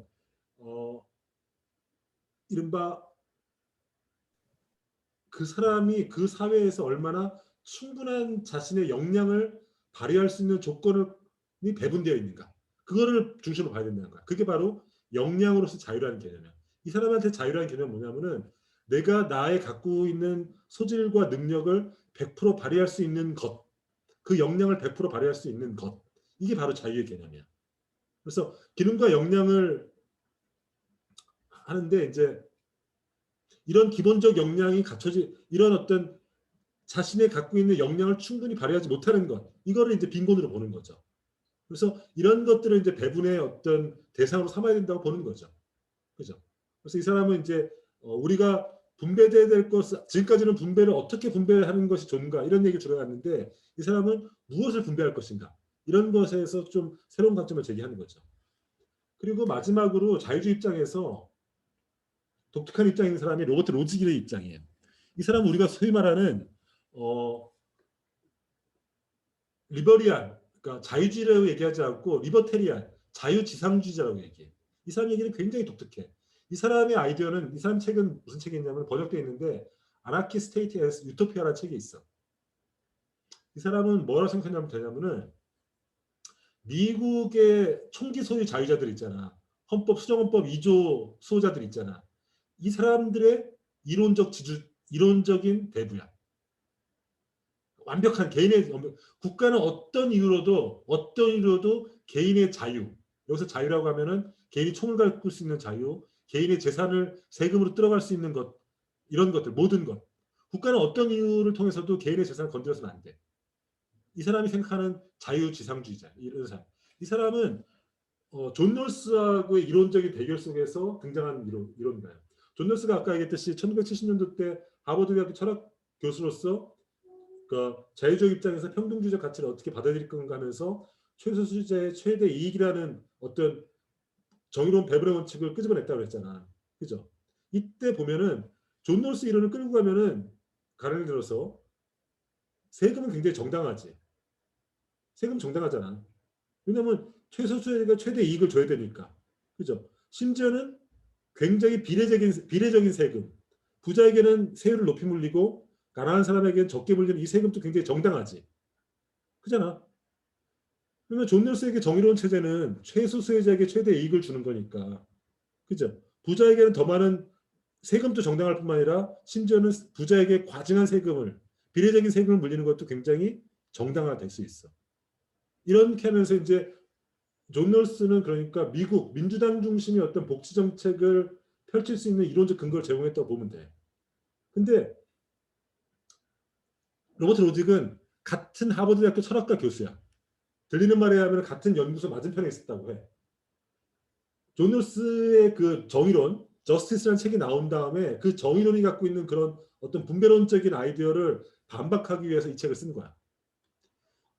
이 사람의 아이디어는 뭐냐면은 국가는 어떤 정당한 이유를 갖고 와서도 개인의 어떤 재산을 손대서는 안 돼. 국가가 정의라는 원칙으로 개인의 재산을 손대는 것 자체가 정의롭지 않은 거야. 왜냐? 얘기 들어봐. 이 사람에게 있어서 재산은 무엇인가 하면은 인간이 자연물의 노동을 투여해서 얻은 것은 모두 정의로운 거야. 소유물이라는 건 로버트 로직에게 있어서 재산이라는 개념은 뭐냐면은 그러니까 로크로부터 오는 전통인데 영국의 존 로크로부터 오는 전통인데 나의 재산이라는 건 뭐야? 인간은 원래 재산을 갖고 태어나지는 않잖아. 근데 자연에다가 나의 노동력을 투여해서 만들어진 것 있잖아. 가령해서 내가 밭을 간다든지 내가 산을 개간한다든지 이거는 이 주어진 자연에다가 나의 노동력을 투여함으로써 그 밭이 내게 되는 거야. 이건 재산이야.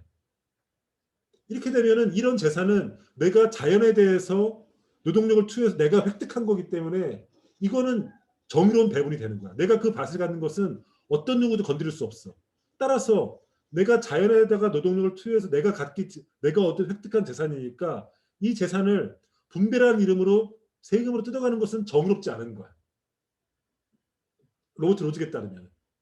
빈부격차가 아무리 크더라도 이 취득 과정과 양도 과정에서 하자가 없다면은 즉 취득 과정이라고 하면 바로 노동력을 내가 투여한 거지. 즉 내가 노동을 해서 획득한 재산 그리고 내가 법과 절차를 지켜서 정당하게 물려준 재산 혹은 정당하게 넘겨준 재산이라고 한다면은 불법만 없다면은 그 재산은 정당한 것이야. 그리고 그렇게 이루어진 것은 정당해. 그러니까 그런 분배 상태는 정의로운 배분이라고 보는 거죠. 국가가 괜히 격차가 있으니까 빈부격차를 없앤다고 세금을 뜯어간 것은 내가 자연으로부터 획득한 정당한 재산을 뺏어간 거니까 그 자체로서 정의롭지 않다고 보는 거죠. 장동건 씨. 네, 교수님. 로직에게 있어서는 획득하는 과정, 그러니까 재산을 획득하는 과정, 자연에다가 노동력을 투여하는 거지. 그리고 그것을 누구에게 넘겨주는 과정. 그리고 그것들 이제 그걸 약간 이제 교정하는 거지. 이 과정에서 법적인 하자가 없다면 국가는 어떤 이유로든지 그것을 나의 보유물을 재산을 건드리면 안 돼. 그것이 빈부격차를 위해서도 세금을 뜯어가서는 안 돼. 어떻게 생각해? 사실 국가의 역할이라는 게 사실 약간 사회를 그러니까 유지하는 게 국가의 역할인 거잖아요. 그러니까 저희가 사람이 혼자서는 살 수 없고 그래서 사회를 유지하기 위해서 약간 국가라는 게 필요한 건데 아무래도 그런 식의 빈부격차나 이런 갈등이 생기면 사실 사회가 유지되기 좀 어려워지기 때문에 사실 그런 개입은 꼭 필요하다고 보고 그래서 좀 이제 좀 틀린 주장이 아닌가 그렇게 생각합니다. 오케이, 좋은 의견이야. 홍윤 씨 어떻게 봐? 로버트 로직의 주장에서 어떻게 생각해? 예, 그 질문을 잘 못 들어가지고. 왜 자꾸 못 듣는 거야? 집중하란 말이야, 내 말에 집중하란 말이야. 그러니까 로버트 로직은 그 취득 과정과 이전 과정 이런 것 교정 과정에 문제만 없다면은 그 분배 과정은 정당한 거야. 그리고 그렇게 획득한 개인의 재산에 대해서 세금이라든지 빈부격차라든지 분배 이런 얘기로 세금을 뜯어가서는 안 된다는 거야. 그거는 정의롭지 않은 분배야. 아무리 대의명분이 거창해도. 그건 국가가 공공의 이름으로 개인의 재산을 훔쳐가는 거니까 도둑질해 가는 거니까 정의롭지 않다는 거야. 이 주장이 어떻게 생각해?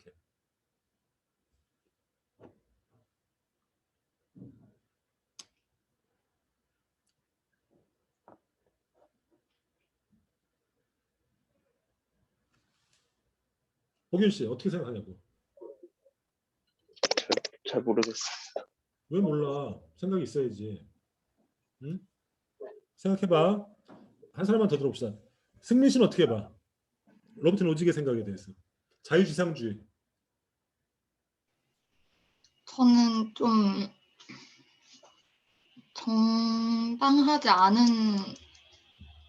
쪽에 가까운 것 같습니다. 뭐가 정당하지 않아?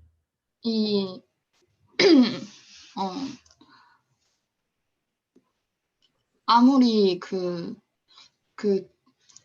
노동의 대가를 얻는데 법적인 문제가 없이 얻게 되었다고 하더라도 그거를 완전히 개인이 뭐 배분하는 거 없이 보유를 한다는 게 좀 잘못됐다고 생각을 합니다. 생각이 다를 수 있는데 생각을 한번 해봐. 근데 동건 씨가 로버트 로직을 비판하는 근거는 이거였거든. 사회라는 것, 국가의 존재 자체는 사회 공동체를 유지하는 거다. 따라서 그 공동체를 위해서 개인에게 일정한 재산을 세금이라는 이름으로 걷어가는 거는 공동의 유지와 발전을 위해서 일정하게 필요하다 이렇게 주장을 했는데 나는 그 생각에 동의하긴 해. 동의하는데 이렇게 생각하는 사람도 있다는 거야. 국가가 언제 공동체를 유지하라는 권리를 부여받았어? 국가는 원래 개인의 자유와 재산을 부여하는 거 아니야? 원래 근대 국가 출발이 뭐였어?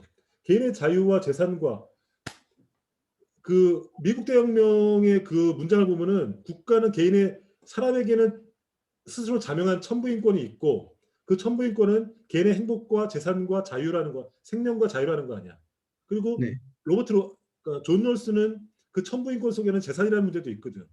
국가는 공동체를 유지하려고 존재하는 것이 아니라 그 사람들의 생각에 따르면은 국가는 공동체를 유지하기 위해서 존재하는 게 아니라 개인의 자유와 재산과 생명을 유지하려고 존재하는 거야.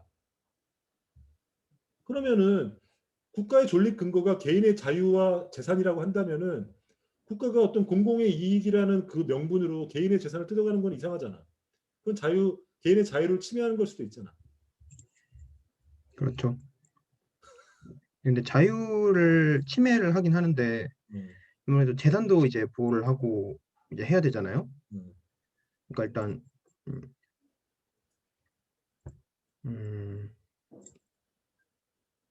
생각해놓은 게 있었는데 막상 말하려니까 안 나오네요.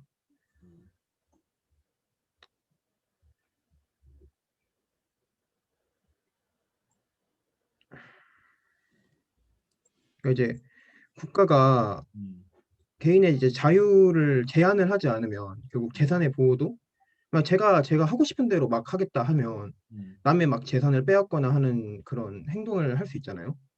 그래서 결국 어쩔 수 없이 뭐 개인의 자유나 행복을 위해서는 어쩔 수 없이 자유에 대한 제한이 필요하고, 결국 이제 이거를 어느 수준에서 이제 그거를 할 것인가는 약간 논의를 통해서 이루어져야 될 부분이라고 생각합니다. 오케이. 그러면은 이 사람은 조금 내가 다시 물어볼게. 이 사람은 사실은 아까 했듯이 미국 수정법 2조 개인의 총기 소유의 자유를 주장하는 사람이야. 왜냐하면은 개인이 자신의 몸을 지키기 위해서 무기를 갖는 것은 그 사람의 자유권에 속해. 그죠? 자유야. 그 스스로. 왜냐하면 미국이라는 나라 자체가 그런 걸 헌법으로 규정했고, 또 국가는 개인의 어떤 삶의 영역에, 그 프라이버시 영역에 들어가면 안 된다는 게 기본적인 신념이거든. 근데 당신이 만약에 총기를 가질 성인에게 자제력이 있는 성인에게 네가 총기를 갖고 있으면은 잘못하면은 사람을 죽일 수도 있으니까 총 내놔. 이게 받아들일 수 있어, 없어? 저는 받아들일 수 있다고 생각합니다. 왜? 저는 무언가 정책이나 국가에서 정책이나 법을 결정할 때 흔히 말하는 이제 잘 지키는 사람을 기준으로 이제 정책이나 법을 결정하는 건 의미가 없다고 보거든요. 아무래도 이때 법이라는 게, 정책이라는 게 생기면 이제 허점이 생길 수밖에 없고, 그 법이나 정책에 대해서 이제 지키지 않는 사람이 생길 수밖에 없는데, 사람들이 다 지키는 걸 전제로 이제 할 거면 이제 정책이나 법이 무슨 의미가 있나 그런 생각을 하고 있습니다. 그래서 총기 소유를 해서 물론 자지력을 가지고 있는 사람이야 그걸로 이제 자기를 방어하는 용도로나 이런 용도로만 쓰겠지만, 결국 그거를 자제하지 못하는 사람은 그걸로 다른 사람의 권리를 침해하거나 생명권을 침해하거나 할 텐데, 그것에 대해서 이제 아예 차단할 수 없는 상황에서 가장 효과적인 방법은 총기 소유를 제한하는 게 개인의 자유와 이제 선량한 사람들의 자유와 권리를 보장하는 가장 좋은 방법이라고 생각합니다. 동건 씨 이렇게 빠득빠득 얘기해서 되게 좋았어. 앞으로는 자기 주장을 이렇게 빠득빠득 얘기하게 해. 맞지? 감사합니다. 여러 가지 의견이 있을 수 있어요. 어쨌든 이 로버트 로직은 아까 했듯이 존 롤스의 생각과는 정대극에 있는 생각으로 보면 돼. 그죠? 하여튼 그런 차이를 이해하고 넘어오면 좋아. 오늘 좀 더, 그러니까 이런 거 아까 했듯이 이제 쭉 보면은 이제 이 우파, 그러니까 정치적인 입장으로 보면은 극우파들, 우파 쪽에는 이제 자유지상주의자들이 있어. 로버트 로직 같은 사람이. 그리고 우리로 따지면은 민주주의, 그러니까 미국 민주당 정도의 이데올로기 입장, 미국 민주당 정도, 여기가 이제 평등주의적 자유주의 정도 입장이야. 아까 이제 존 롤스라든지 드워킨 정도 입장이야. 그리고 이제 삼인주의, 이건 이제 미국에는 없는 정치 스펙트럼이죠. 한국에도 없어. 사회민주주의자들이죠. 그다음에 좀 더 가면 이제 마르크스주의자들, 이런 입장인데, 한국은 이념적 스펙트럼이 굉장히 좁다는 게 바로 이런 거지. 한국은 한 요 정도까지만 있는 것 같아. 그죠? 이 정도까지. 그래서 요 마르크스주의나 삼인주의는 나중에 스웨덴 얘기할 때 좀 더 자세히 얘기를 할게요. 오늘 내가 조금 더 얘기하고 싶은 거는 이 문제야. 정의로운 세금에 대한 얘기야. 정의로운 세금. 아까 같은 맥락인데 이 얘기를 내가 다 할 수 있을지 모르겠어. 일단 세금을 일단 여러 가지 얘기가 있는데, 세금은 이제 크게 세 가지가 있어. 첫 번째는 이제 소득에 대해 물리는 거야. 소득에 대해 물리는 거야. 두 번째는 재산에 대해서 물리는 게 있어. 재산세라는 개념이죠. 세 번째는 소비에 대해서 물려. 소비에 대해서. 근데 역사는 어떻게 왔냐면은 재산에 대해서 물리는 게 가장 먼저 왔어. 재산에 대해서 물리는 게. 그 다음에는 소득에 대해서 물리는 것이 두 번째로 와. 그러니까 미국 같은 경우도 소득세, 우리가 지금 내는 세금은 지금 봐라. 여러분이 회사 다니면은 소득세가 그냥 나가. 기본적으로 소득세가 나가고, 그 다음에 소득세는 이제 누진적이야. 그러니까 소득이 많이 버는 사람들은 한 36%까지 내고, 적게 버는 사람들은 8% 정도 낸단 말이야. 9% 이렇게 낸단 말이야. 누진적으로 돼 있어. 그리고 이제 여러분 알다시피 이제 소비세 같은 경우, 부가가치세는 이 비례세라고 하기도 하고, 혹은 뭐 플랫세라고도 해. 그러니까 그거는 세율이 다 똑같아. 똑같아. 어쨌든 세금 얘기를 나중에 얘기할 텐데 어쨌든 세금이라는 게 있어. 그게 있는데 문제는 소득세를 한번 얘기 들어볼게. 소득세는 누진적으로 몰려. 무슨 말인가 하면 이게 소득이 적은 사람에게는 그러니까 구간이 있어. 소득 구간이 이렇게 있어. 우리나라는 소득 구간이 있어가지고 얼마부터 얼마까지는 뭐 몇 프로를 물리고 그보다 높으면 몇 프로 물리고 높아져. 그러니까 가령 내가 1억을 벌면은 1억에 36%가 붙는다는 뜻이 아니야. 무슨 말인가 하면은 1억이라는 돈을 벌면은 1억이 이렇게 있으면은 2천만 원까지는 예를 들어서 한 9%를 물리고 2천만 원부터 6천만 원까지는 18%를 물리고 그다음에 6천만 원부터 8천만 원까지는 27% 물리고 그럼 8천만 원 이상인 부분 그 2천만 원 구간에 대해서 36%를 물리고 이렇게 누진세 구간 이렇게 돼 있어. 누진세가. 이런 세금이 있고 소비세. 그러니까 부가가치세는 그냥 플랫하게 매겨. 그러니까 한국 사람은 물건을 사면 모두 부가세를 9% 물리는 거죠. 우리가 평상시에 부가세 못 느끼는데 여러분 데이트할 때 비싼 레스토랑 가면 부가세 따로 물리지. 그지? 이게 부가세 개념이 있는 거야. 이런 건데 이 누진세라는 개념의 아이디어, 즉 부자에게 더 높은 세율을 물린다는 개념이 프랑스 혁명에서 시작된 거. 프랑스 혁명에. 프랑스 혁명 때. 이게 이제 이른바 수직적 평등이라는 개념이거든. 수평적 평등은 같은 사람은 모두 같게 취급하는 거. 수직적 평등은 다른 사람은 다르게 취급하는 게 수직적 평등의 개념인데 이게 프랑스 혁명 때 처음 등장한 아이디어야. 그리고 도입되지 않다가 20세기 초에 미국과 유럽에서 도입되기 시작해. 근데 되게 문제가 많지. 왜냐하면 생각해봐라. 우리가 뭐 가진 돈이 없으니까 누진세 많이 매기고 싶지만 부자들은 이게 미치고 팔짝 뛰는 노릇이거든. 응? 조금 더 내는 건 좋은데 놀라운 얘기 해줄게. 미국 같은 나라가 지금 뉴딜 때, 뉴딜 이후에 누진세율 최고 세율이 어디까지 올라간 줄 알아? 89%까지 올라갔어. 그러니까 이 얘기는 이제 부자들의 세금의 89%를 내겠다고 생각하면 안 되고 부자 구간의 최고 구간이 89%까지 올라갔다는 거야. 그러니까 굉장히 세금 센 거지. 지금 한국의 최고 세율 구간이 한 40%가 약간 안 돼. 그리고 우리가 잘 알고 있는 복지국가라고 하는 스웨덴 혹은 북유럽 국가들의 누진세율이 아마 전체 세율이 정확하게 내 데이터를 모르겠는데 한 40%가 훨씬 넘을 거야 아마. 이런 식으로. 이 세금은 정의로운가? 세금은 정의로운가? 이것이 이제 사회적인 논점이 되고 두 번째 세금을 그러니까 누진적으로 세금을 매기는 것은 또 정의로운가? 이게 쟁점이 될 수 있는 거야. 어떻게 생각해? 선영 씨, 박선영 씨 어떻게 생각해? 부자에게 높은 세율을 매기는 누진세율은 정의로워? 네, 저는 그렇게 생각합니다. 왜 정의롭지?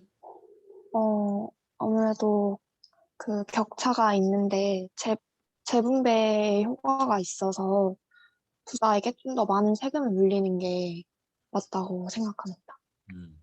근데 한국의 이런 대표적인 누진세 중에 하나가 소득세도 있지만은 부동산세, 이른바 종부세도 대표적인 누진세야. 그러니까 시가총액 9억 이상이면은 이 구간이 그러니까 세금 구간이 더 세죠. 그죠? 이게 이른바 종부세인데 종부세에서 사람들이 엄청 반대하거든. 그지? 선영 씨, 박선영 씨. 네, 교수님. 종부세도 누진세고 누진세는 정의로운 세금이라면서. 네. 근데 왜 부자들 종부세 내는 사람들은 왜 종부세 반대하지?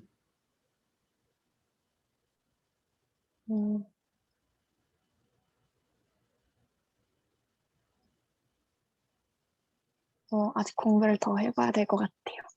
그럼 이렇게 물어볼게. 선영 씨가 만약에 선영 씨네 집 그 시가총액 9억 넘어? 공시지가 9억 넘어? 모르겠어요. 아닐 거예요. 아닐 거예요. 아니지. 확실히 나는 아니야. 나는 아니거든. 나는 안 넘어. 사람들이 이렇게 논리적으로 얘기하면은 세금은 정의롭고 심지어 누진적인 세금도 정의롭다 얘기하는데 종부세도 그런 누진적인 세금 중에 하나인데 그것을 내는 것에 대해서는 이른바 조세 거부가 있어. 왜 그럴까? 한솔 씨 왜 그럴까?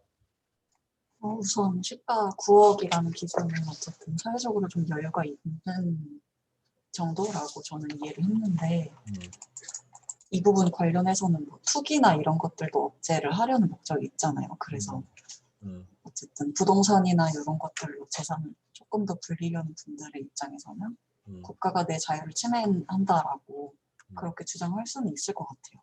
있어? 동의할 수 있어? 저는 동의할 수는 없지만 네, 그분들이 왜 그렇게 주장하는지는 이해는 됩니다. 한솔레 집값 비싼가 보네. 아닙니다. 어쨌든 우리가 이제 젊은 혈기에 젊은 입장에서는 다 이런 게 동의하지만은 사실은 또 당사자가 되면은 이게 델리케이트한 문제들이 있어요.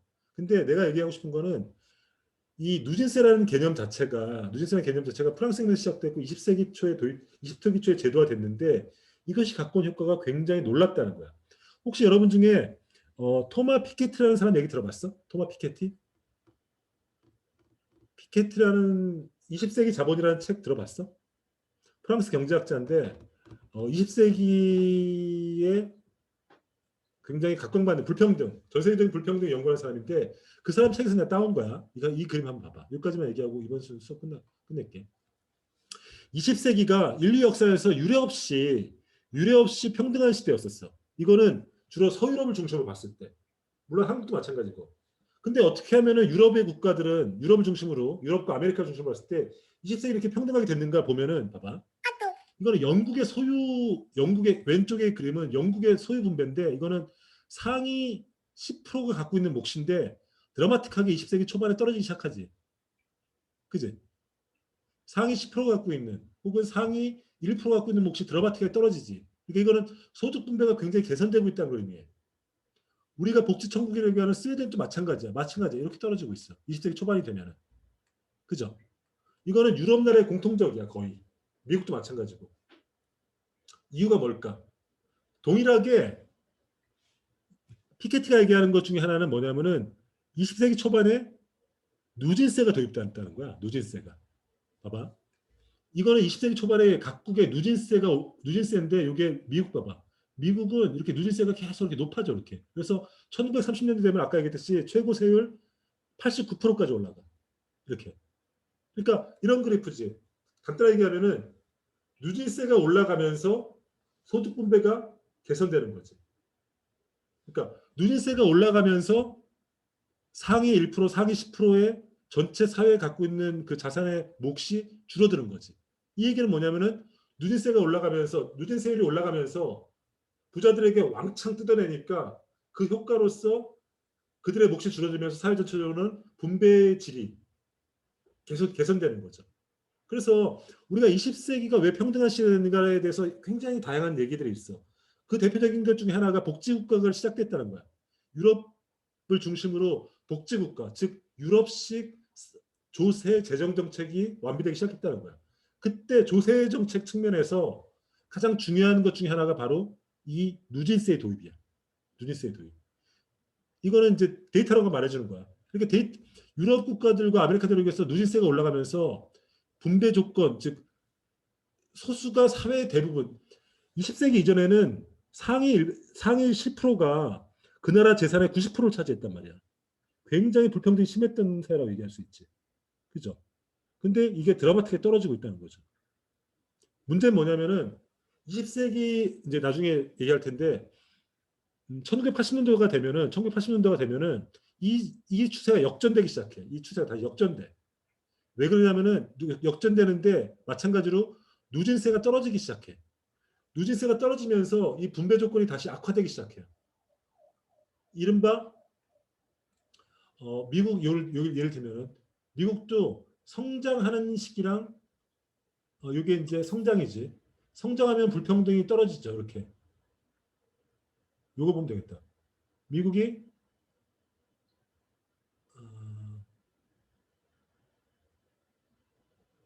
미국이 성장하던 시절에 불평등이 떨어져. 근데 성장이 멈추는 순간 불평등도 올라가지. 이거는 뭐가 먼저인지 사실 알 수 없어. 성장이 멈춰서 불평등이 심해졌는지 불평등이 심해져서 오히려 성장이 떨어졌는지 알 수 없어. 어쨌든 데이터가 말해주는 건 뭐냐면은 이 누진세가 다시 약해지면서 누진세가 떨어지면서 사회 불평등도가 굉장히 높아졌다는 거야. 높아져. 그러니까 20세기 초반은 그러니까 인류 역사상 가장 평등한 시절이었다고 피케티라는 사람이 얘기를 해. 그 여러 가지 이유 중에 하나가 누진세. 이 얘기는 나중에 또 할 기회가 있을 거야. 어쨌든 뒤에도 얘기할 얘기가 있는데 오늘은 뭐 시간이 길어졌으니까 여기까지 얘기합시다. 궁금한 거 얘기해봐 한번. 질문. 질문 안 하면 내가 지목한다. 강문석 씨. 네, 교수님. 뭘 물어볼래? 수업 관련해서 말씀 계십니까? 뭘 여쭤봐야 되게 모든 학우분에게 도움이 되는 질문일까요? 뭘 학우에게 왜 도움이 돼? 자기가 공부하면 도움이 되지.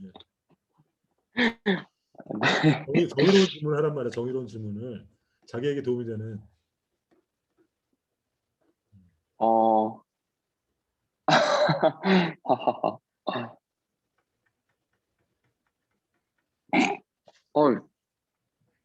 교수님, 딱히 제가 지금 궁금한 점이 없는 것 같습니다. 다음에 질문해. 꼭 질문해. 네. 민지 씨, 김민지 씨 질문 한번 좀 해봐. 질문 딱히 없습니다. 근데 수업을 완벽하게 한 걸로. 네. 일사천리로 저 수업을 잘한 걸로. 네. 오케이. 그러면은 목요일 날 뭐 이어서 할 테니까 어쨌든 오늘 여기까지 하시죠. 오케이. 수고했어. 안녕. 수고했습니다. 수고하셨습니다. 수고 많으셨습니다. 감사합니다.